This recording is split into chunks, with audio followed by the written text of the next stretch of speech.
Katherine. Good morning, everyone. So today, it's our honor to invite Dr. Levin and Dr. Seikel with us for their open forum presentation and also as a sharing for their field school. We're happy that we have our HPO Jason with us today, and of course our SS111 cultural anthropology students who participated in one of the days during the field school. So today we're just going to listen to the presentation, and please feel free to ask if you have any questions. So now I'm just gonna give the floor to them. Please give them a round of applause.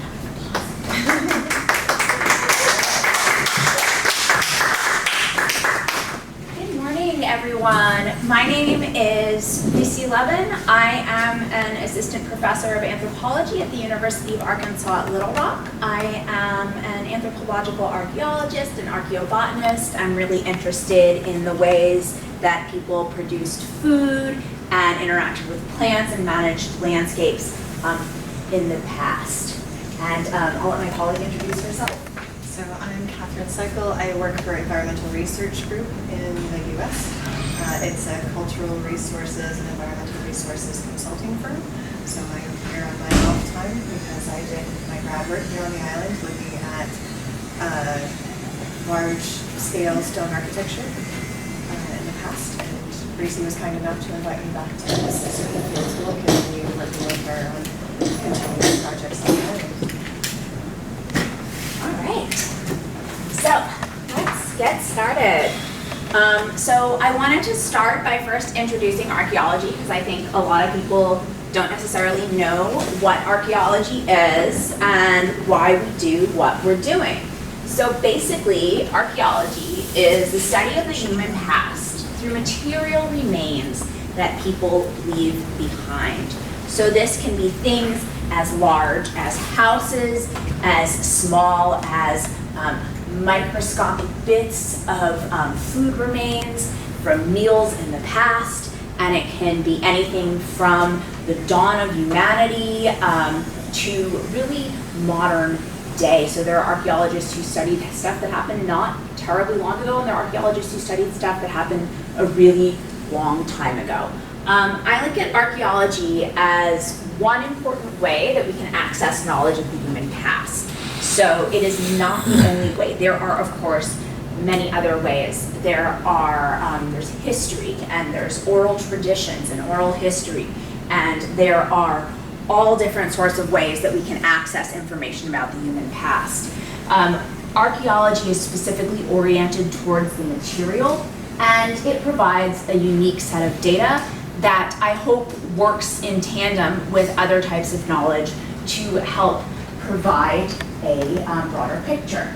And the way that I look at archaeology is that archaeology is not about discovering things. When you go out as an archaeologist and you find things, you are not discovering them. Those are things that people before had known about, had worked with, but what it is it is recovery.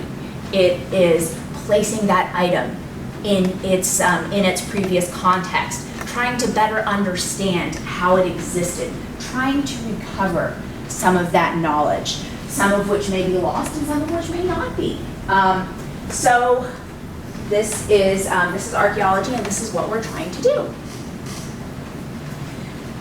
I want to give you a quick introduction to the broader area. Now I'm sure that many of you are familiar with this, but we're going to use some of these terms in the presentation, and I just wanted you to be familiar with what we mean by them. Of course, Micronesia is this area of the Western Pacific that is above the equator.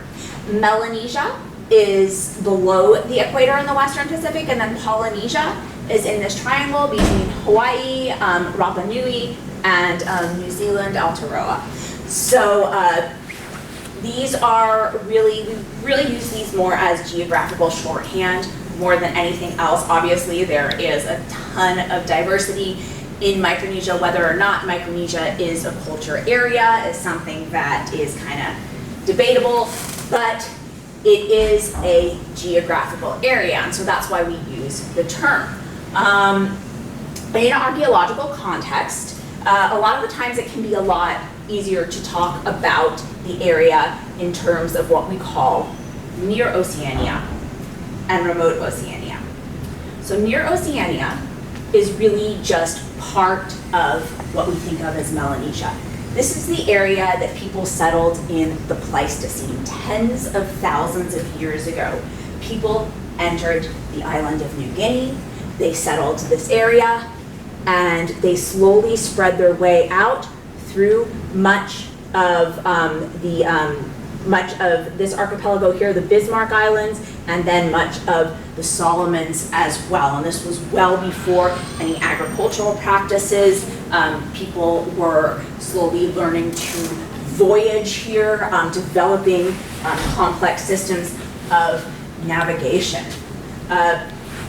Around 3,000 years ago or so, we see a large influx of pottery that is associated with what is often called the Lapita culture. Lapita is a site that is located on the island of New Caledonia, and it is kind of spreads, and people producing Lapita pottery spread through not only near Oceania, but they spread into remote Oceania. So they spread into these areas of eastern Melanesia, and they spread into western Polynesia. And they also spread into central and eastern Micronesia. So this area, western Micronesia, is settled separately by related groups of people, but we see people moving into this area here in central and eastern Micronesia about 2,000 years ago, according to the archaeological evidence. Plant domestication is something that arose independently. It's something that people independently invented in the Pacific. So in New Guinea, we see these systems of land management that are happening over really long periods of time, and they start to become intensive enough to be called agriculture by 6,500 years ago. The populations that spread beyond remote Oceania, originally, people who speak similar languages had actually previously grown things like rice, and people who speak similar languages in many places in the world grow things like rice and millets, but they adopted these crops of this area because these are much more well suited to this, and settlement of remote Oceania was facilitated by the plants that were domesticated in New Guinea. So they were brought all the way out. And the Pacific is really characterized by what we call arboricultural systems. So these systems of farming trees, also root crops. In a lot of the world, we see plants like rice, wheat, and these are great, but these are different types of systems because these are annual crops. And when we're talking about tree crops, we're talking about crops that live for a really long period of time. And so the planning of these systems can be quite different. Arboricultural systems ultimately require long-term planning. And so one of the things we're looking at when we're looking at a landscape where people are using these arboricultural systems is kind of this like well-planned long-term land management. Central Eastern Micronesia, when we talk about this area, what we're talking about generally is Chuklagun, Pohnpei, Kosrae, and then some of the surrounding atolls. The earliest archaeological dates for this region that we are in are about 2,000 years ago. And we see dates from about 2,000 years ago from Pohnpei, and we see similar dates from Kosrae. We see similar dates from Chuk. And this area was likely settled based on linguistic evidence and some archaeological evidence from the southeastern Solomons or Vanuatu. So the people who initially settled this area probably came from that area of the Pacific. One thing that has been proposed actually is the idea of island seeding, and that is where people might have actually deliberately come to islands, planted stuff on them, so that those plants grew and took root, and then came back and settled permanently once those plants had taken root. And so this is one idea that has been suggested as a possible way that these islands may have been settled. Of course, that is just an idea.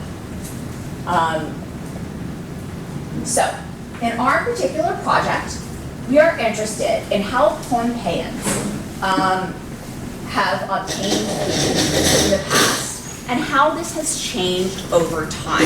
So we're looking at the archaeological record for the production of food.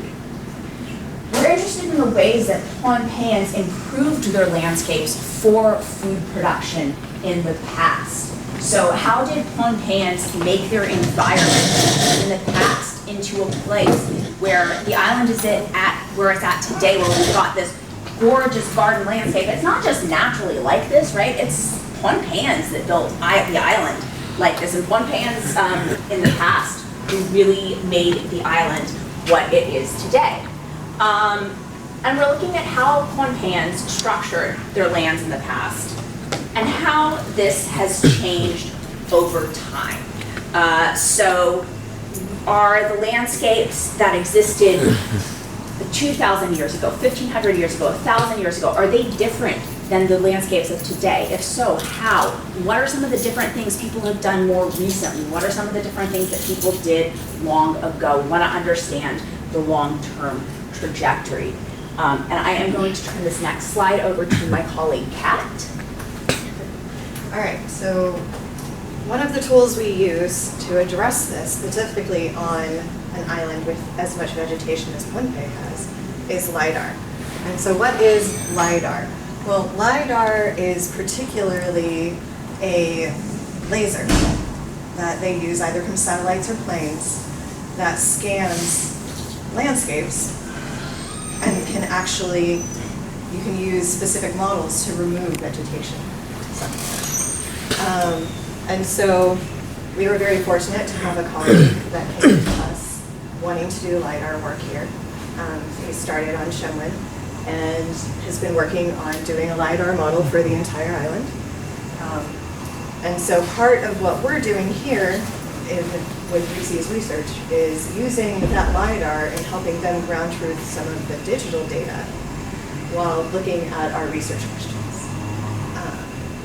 So that's the role that technology can play. And sometimes actually will make survey a lot easier. Because if you can look at a map on a computer and zoom into places and look at specific features in the landscape, you can tell what's more likely going to be a modern house versus something that might be an agricultural feature. And so that's how we ended up in Lohd, was basically through this process of looking at the data, the digital data, and then recently initiating some ground truthing with the wider team. So, last summer, when I was thinking about organizing this project, I came out to Pohnpei for a few weeks, and I was interested in looking at a few different areas of the island. I had talked it over with our colleagues who conducted the LiDAR survey, and we decided on some areas that we thought would be especially interesting for archaeological investigation. One of the areas that we settled on was this area in the south of the island, Lohd, in Madolenihmw. And so you can see how there are in the LiDAR data, so this is kind of the zoomed in version of the LiDAR data. There was that big map that you saw before, and it's a little bit difficult to see things on there, but you can zoom in and you can actually get pretty fine-grained data here. You can see that there's a lot of structures, so there's a lot of these kind of mounds, these lines of mounds that have lines through them. You see them extending all the way up here. You see some squares. And so, of course, modern things can also show up on the map. So if you have a house, that house is going to show up as a square on LiDAR data, and that's not something we're necessarily, that's not something we're archaeologically studying, because that's somebody's house that we're living there now. So we compare it first with some of the satellite data to make sure we're not looking at modern buildings.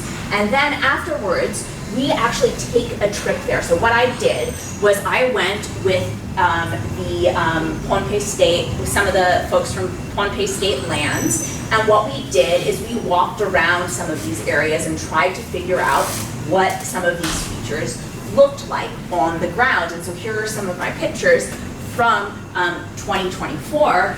And so we settled on a few different locations and thought this would be a really good area to do archaeology, but there was a lot of evidence of landscape building. And if you look at this from the air, this is stuff that doesn't just show up from natural landscape formation processes. This is something that people did. There's so many artificial lines here. So we came back this summer, and in order to come back, I partnered with an organization called the Institute for Field Research. And so this is a nonprofit organization that partners with academics and other research professionals to develop field schools across institutions. So basically this means no matter where you go to school, you can take a program through IFR, and you should be able to get academic credit for it. And so all the students who came, if they selected to get academic credit, they will get actually credit on their transcripts for that. And IFR is focused on rigorous research, student experiences, and community engagement. So that they require all of those to be important aspects of the project design. IFR works with programs all around the world, so they have projects going on now in Peru and Macedonia and the United States and all over. And the Pohnpei program is new for 2025, so we worked to bring this program to Pohnpei in 2025 with, we ended up having 6 students this year from 6 different universities. So, what did we all do? All right, so obviously Reese is the primary director of this program. I've been here to assist, making sure that we, try to provide the students with enough support. Since none of them have been here before, for at least one of them, it was their first time overseas, etc. So our field school students, there were 6 of them from all over the U.S. None of them had known each other before. And so they all came here knowing almost nothing. So we were very fortunate to work with actually Jason, who's back in the audience there with the Pohnpei HBO, is out with us almost every day in the field, working at the HBO during lab days and assisting, helping us coordinate with some landowners with the very, very helpful guidance of the Pohnpei State Lands. We were able to make sure we had access to all of the areas in Lohd that we were interested in doing work. And permission, yes. So, because obviously without the community's permission, we can't work. And we wouldn't want to work there without the community's permission. Because we know it's a privilege to work here. It's not something we expecting to ever get yeses. We're just pleased when we do. So it worked out very well. And then there's a comm student who worked with us, Maureece Levin, who is out with us every day as well. He grew up in the area, so he knew a little bit of the landscape and some of the people in the area. It was very helpful. So that was our team. So as Reese mentioned, it's a program of engagement for the students and the community. So we had a lot of activities going on. You can see Keola and the students in one of our test units before we backfilled it, being a little bit silly one day. So we started with project orientation.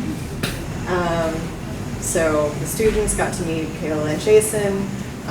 We kind of went over the kind of rules and outlined the project with them, etc. We started with shovel testing. And we'll go into that a little bit more in detail. So before we did the large excavations, we did smaller shovel test pits on the landscape to determine where we wanted to excavate. We also did laboratory work, so you get to see some of the artifacts that we found and cleaned up. We also took flotation samples, which you'll hear more about.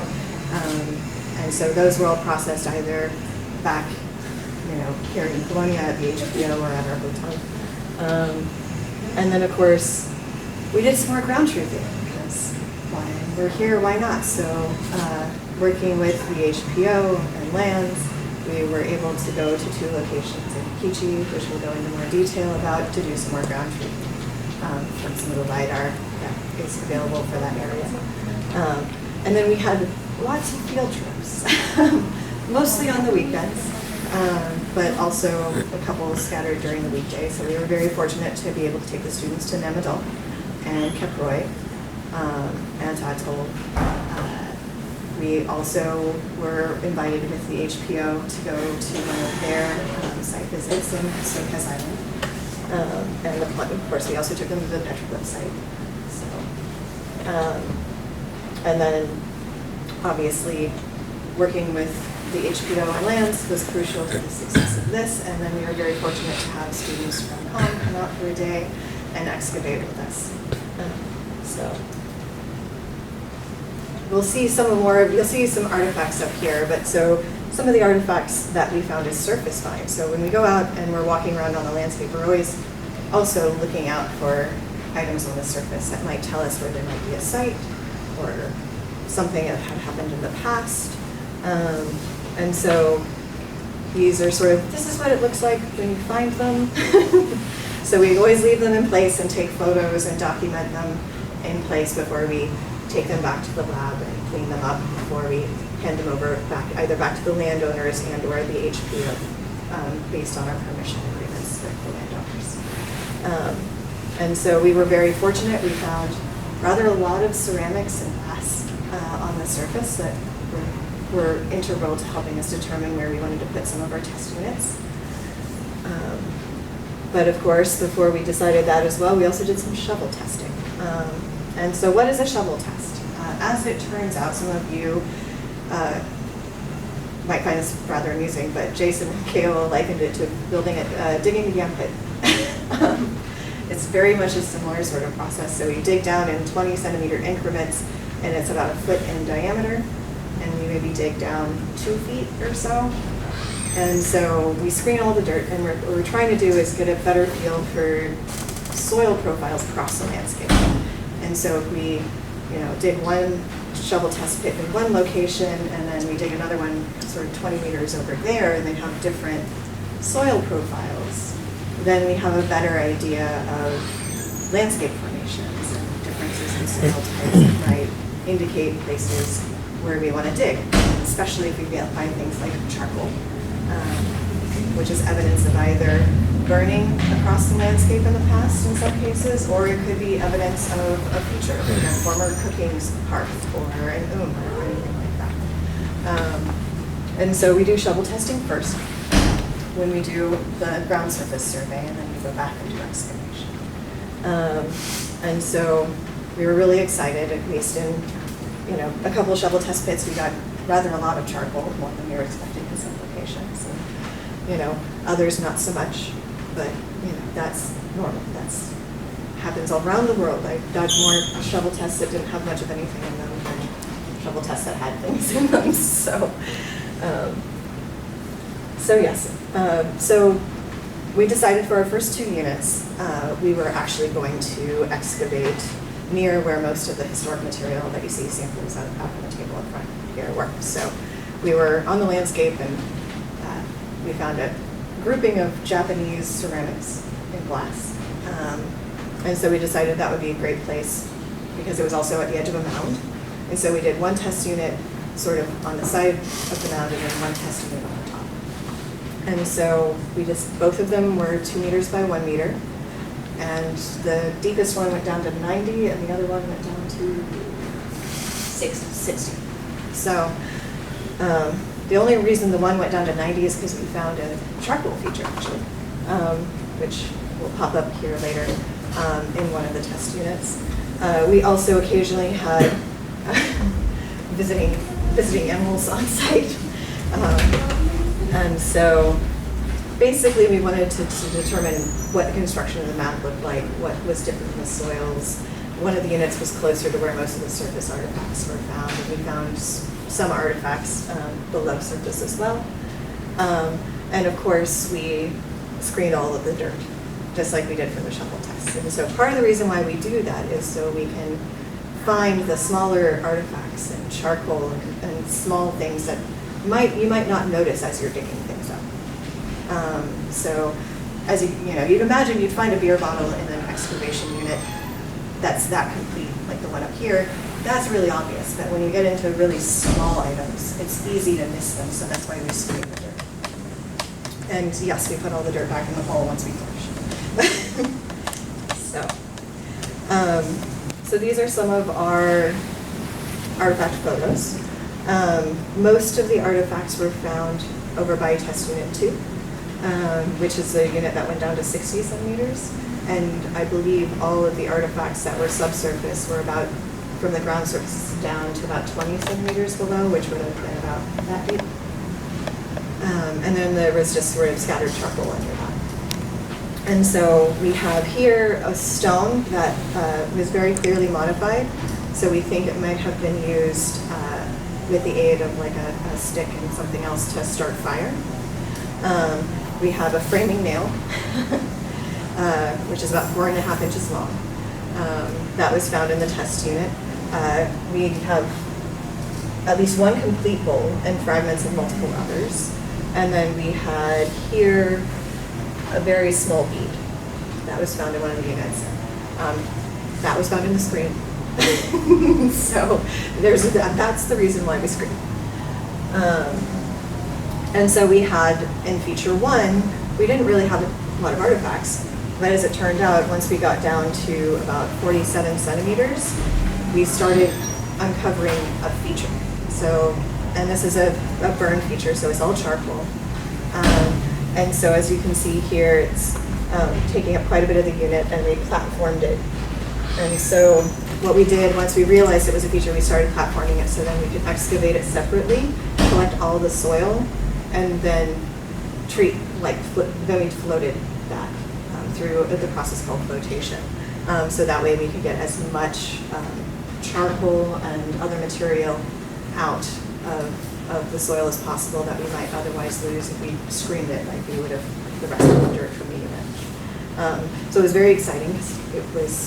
It started around 47. We platformed it until about 70 centimeters. And when we realized that there was a lot less charcoal below 70 centimeters, and then we started taking out the entire feature as a whole thing. So that was very exciting. And of course, some of the students here actually helped with some of these excavations, so I'll let Maureece take over. All right, so we were lucky enough to have students from the cultural anthropology class, from Dr. T's cultural anthropology class here at COM come out and help us for a day on the site. And so they worked on some of these mounds, and they got a chance to help us excavate the soil, carefully scraping it, and finding some of the things that were underneath.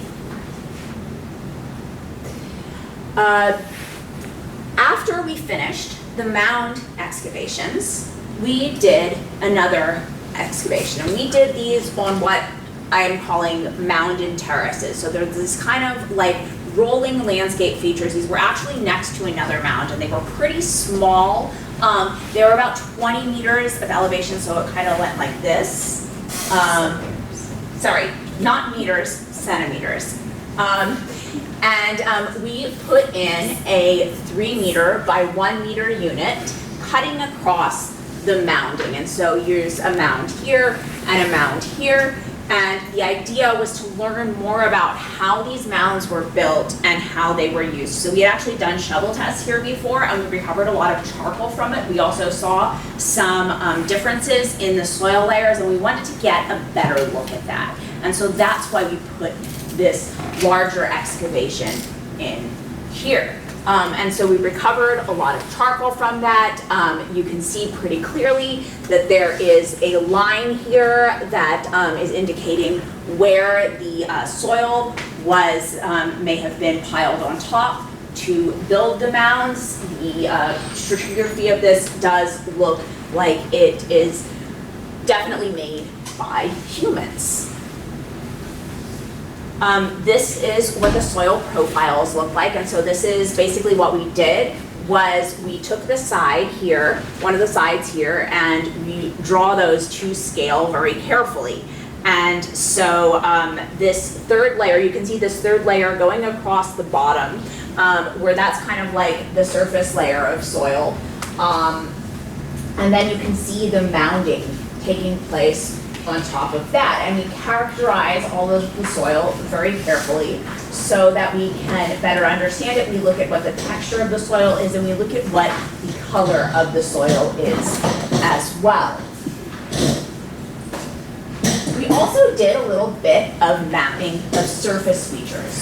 So we have a yam enclosure that we can see here. And it can be important to document features like this to understand better how they look across the landscape. I'm sure that those of you here who are from Pohnpei are extremely familiar with this. And so basically, like, we just want to understand better how these different features look across the landscape. So we document it to scale, we measure how high it is, to look at these changes. All right, so now we're back to ground truthing. So our last day of field work, we went out to Kichi and went to 2 separate locations to do some ground truthing. So those areas circled in red were features in the LiDAR that we were interested in because they were either similar to features that we documented in book, or they looked like there might be ditching or other things going on. And so the first location we went to I'm going to spare you my horrible pronunciation of the place name, but they were parallel mounds with ditching in between. And so as you can see from the vegetation, there's a reason why we looked at the LiDAR first, because if we were walking around on the landscape, it might not have been as obvious to us. So what we ended up finding there was an intersection where we had 2 rows of mounds with ditching in the middle and on either side, and then ditches cut across for drainage as well. And these were actually rather higher than we were expecting in some places. And they're still actively used, so there's, the landowners are still, growing plants, especially on the terraces and the mounded terraces in between. So that was really exciting to show our students kind of what we do in order to determine where we excavate. And then our second location turned out on the map, it didn't look so steep, but it was actually very, very steep getting up here. But we were rewarded because on this hillside north of the Kichi municipal area, where the buildings are for the government, we actually found some stone retaining walls that were built on the edge of a drainage ditch, at the top of the drainage ditch up the hill. And this is all stacked stone, basalt, and so we were able to clear some of it off and take some photographs with the landowner's permission. And it was just really interesting because I don't think I've ever seen a stone-lined ditch quite like this on a hillside on Pohnpei before. So that was very interesting. And at this point in time, we also started lab work. So one of the important things that we did with our students was also work in the laboratory. So with archaeological work, a lot of people think about archaeology as happening in the field, but I would argue that more archaeological work actually happens in the lab than in the field. So this is where we actually characterize materials. This is where we actually take a look at them and say, hey, what is this? Where is this from? What does this mean?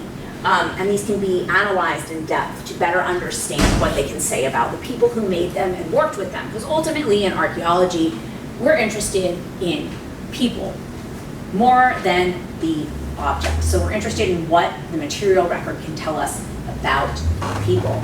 So I want to tell you a few of the things we did in the laboratory.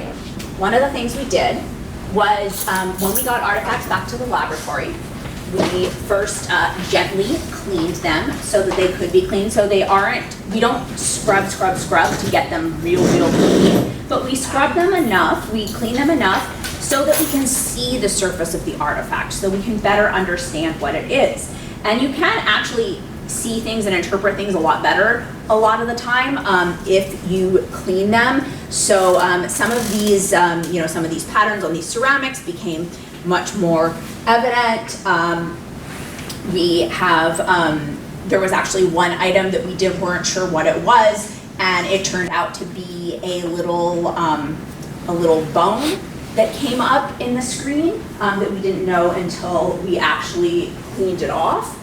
And then, of course, we have to sort them, so we have to understand what there is. So we sorted them by the type of artifact. We sorted them by the part of the vessel for things like ceramics. So for example, with ceramics, like these bowls, you can get a lot more information about it from the base and from the rim, because those can help you figure out what it is, how wide the vessel is. And then sometimes there's even information about a manufacturer, like a maker's mark. You can see that on this one, and you can come up here afterwards and take a look at that. We take photographs of everything. So these artifacts, these all stay on the island with the Historic Preservation Office or the landowner, and we take photographs so that we can continue to analyze them even when we depart from the island. And we catalog them, so we create a list of everything that we recovered in the excavation and on the surface. And so there is a long list, I think, of almost 200 bags from this project of various items that were collected.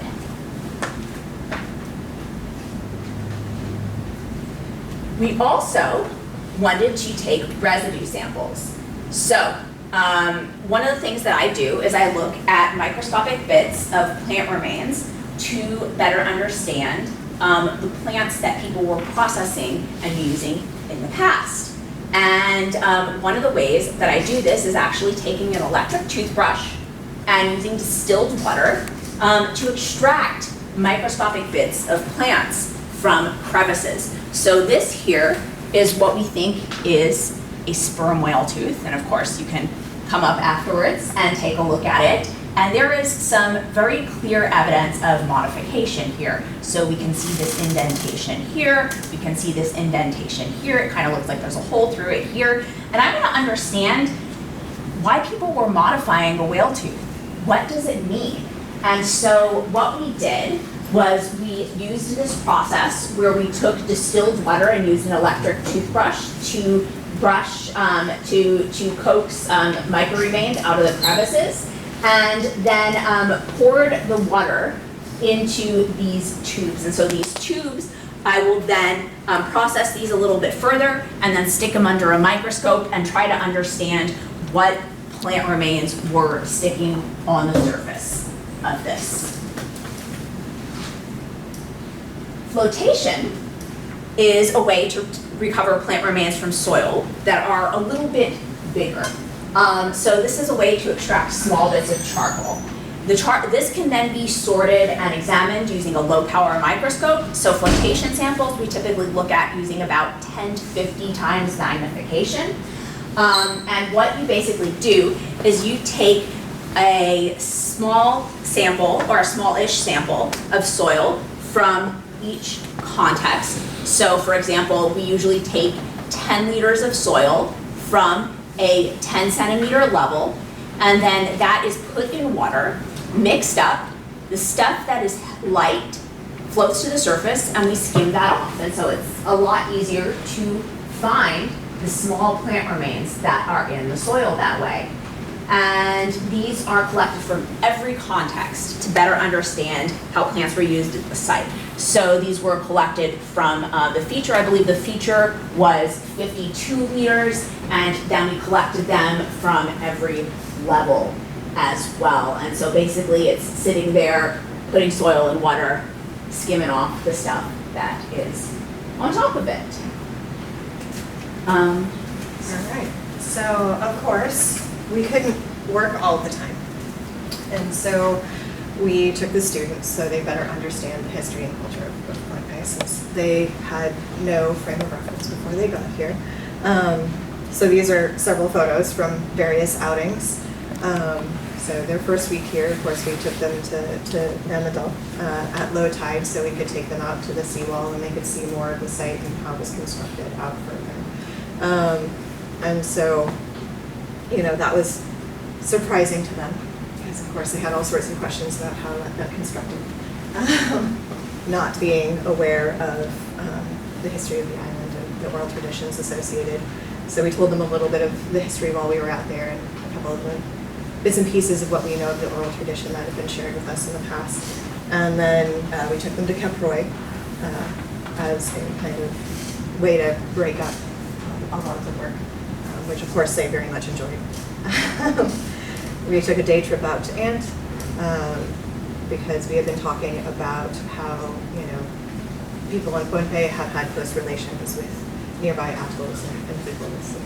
So we spent a day out there kind of enjoying ourselves and letting them have a better idea of what it would have been like to try to travel between Pohnpei and some of the other islands. And then, of course, we took them up to the petroglyphs one day after work, so they could kind of see the range of sites that, you know, since we were working in the forest, most of the time they could see the range of sites that are present here and the range of activity. Like I say, we were fortunate enough to go to Sokas Island with the HPL lands to do a site visit to a section of the old German road and another site of an important oral tradition there. So that worked out very well, and they enjoyed that very much. So, you know, they seem to very, very much love the experience here. And of course, you know, what did we learn? We learned that Lohd has been intensively modified. So the people there over generations have modified the landscape to be able to utilize it for food production and subsistence and just, you know, day-to-day life. There are different types of terracing and mounding that seem to be in use in Lohd and elsewhere. And it's very interesting because a lot of them do have these kind of ditched drainage features nearby that we saw in Kichi as well as there. And so the interesting thing is yeah, we found concentrations of charcoal, but we also found lots of evidence in shovel tests in some of the units of more diffuse scattering of charcoal, which suggests that there was a, you know, spinning or burning of the landscape intermittently to help, you know, re-enrich the soils to, you know, produce additional food. And then the interesting thing about, well, at least one of the mounds is that it was obviously used in the Japanese area because we have, you know, a 1945 or earlier Japanese beer bottle, we have Japanese porcelain and other ceramics from that area. But it also appears to have had a much longer period of use as well. So, yeah, it's, you know, the landscape has been modified. There's a lot more to look at in terms of subsistence, both in Lohd and in Kichi and the Spinaken Island, based on some of the ground truthing we did late in the project. All right. right. So, of course, like I said, laboratory work takes longer than field work, so there are going to be next steps. So some of the next steps, one of the first next steps is actually going to be to do what is called radiocarbon dating, to figure out how old some of this charcoal was so that we can understand how old the sites are. We want to understand how old these mounds are, how old these terraces are. And if we can see, any change, if they were used long term, if they were just used for a short time, then we'll be doing macroremain and microremain plant identification and analysis. So I'll be looking at the charcoal, I'll be looking at tiny microremains from the soils and collected from the surface residues of artifacts to understand what plants people in Pohnpei were growing a really long time ago. And we can compare that to what Pohnpeians grow today now. How is that the same? How is it different? How has it changed over time? And of course we can look also at the markings on the ceramics and the glass to more precisely understand their origins and their time period. So there are markings on a lot of the ceramics and glass that will help us to better place it, to better understand where exactly they came from and when exactly they were made.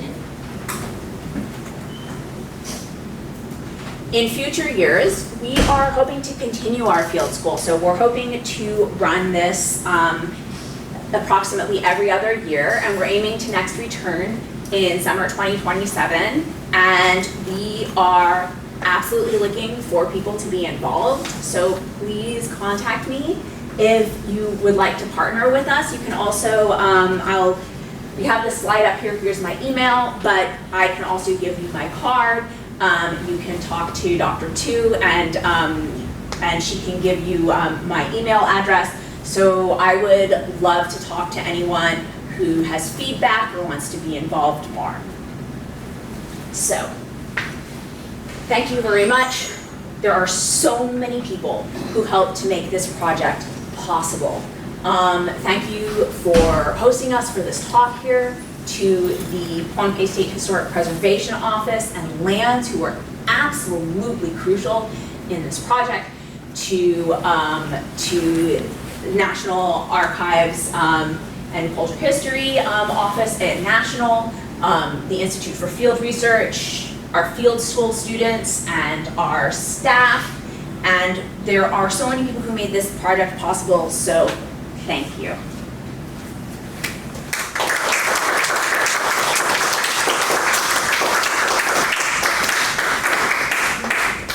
All right, thank you, Dr. Maureece and Dr. Kate. Should we open a short session for questions? Absolutely. And then maybe later on we go take a look at the artifacts.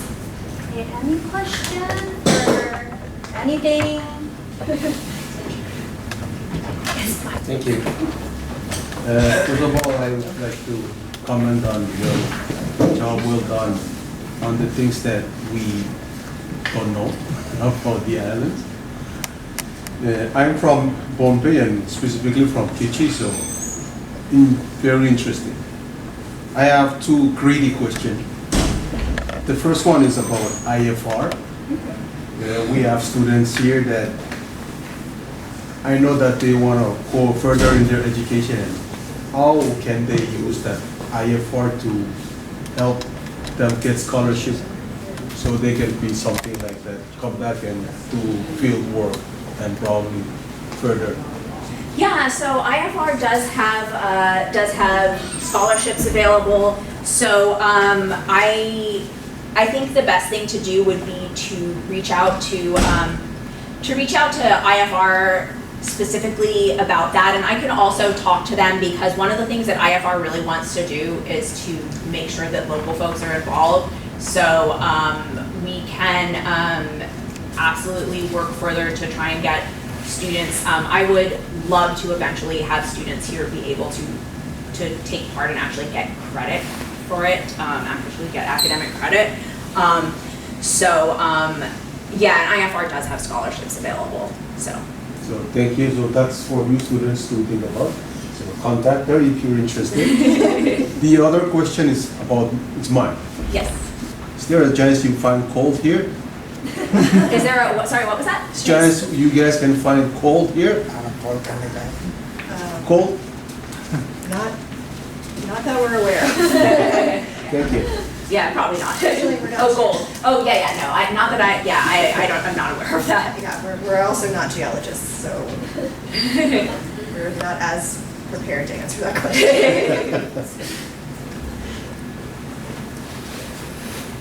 Anybody else? I do.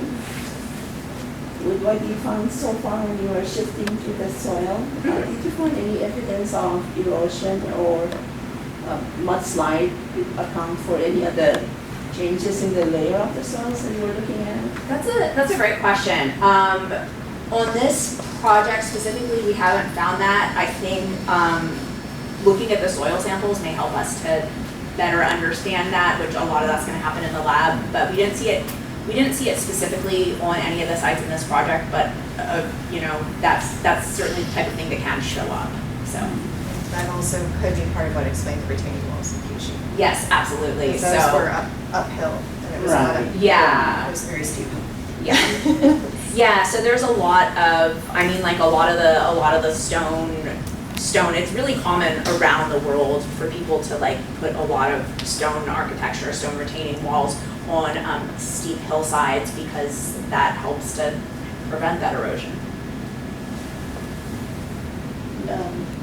I know you're gonna come back next summer in 2027.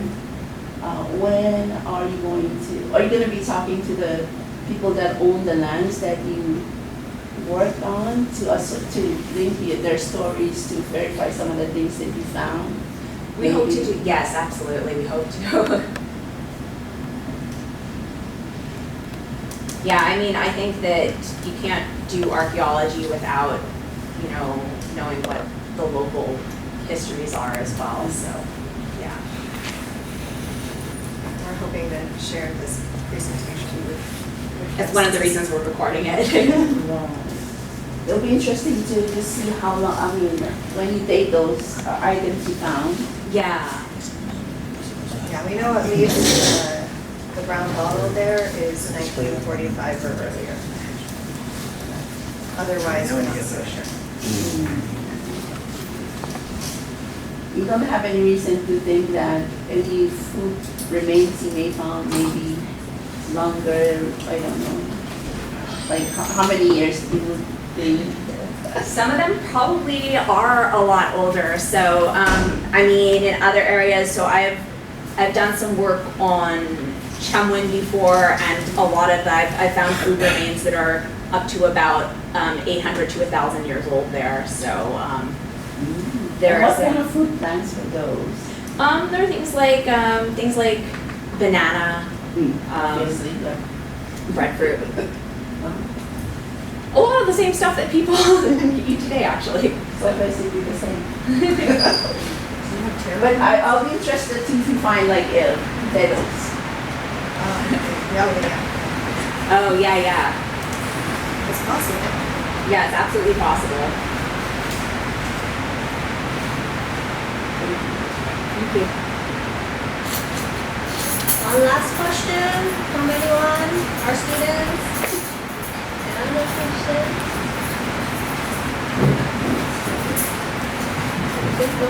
No question. Well, everyone is welcome to come up and take a look at the artifacts here if you would like. We're happy to, we're happy to talk to you about them. So, and I know the HPO is going to still have them. So, if you have burning questions or want to see them again in a few weeks, maybe you can talk to Jason. Can we please thank our presenters again for and as the rest of the time, if you're not in a rush for your next class, please stay back and take a look at the artifacts. Navigation na having them wall.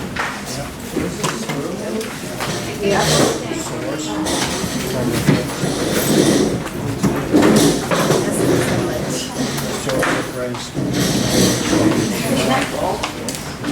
and we are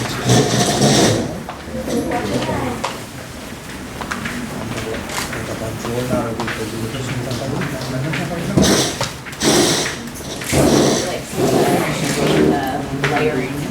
Yeah. Sure. Good. Mamaya nakita ko sa picture mo. And you can see here, maker's mark, so we can use that to help us figure out exactly who made that, like what company made that bowl and how long ago they made it. Yeah. Hey. Oh, yeah, absolutely. Yeah, so based on Reese's knowledge of Japanese and a little bit of searching, we've already figured that out. This is 1948.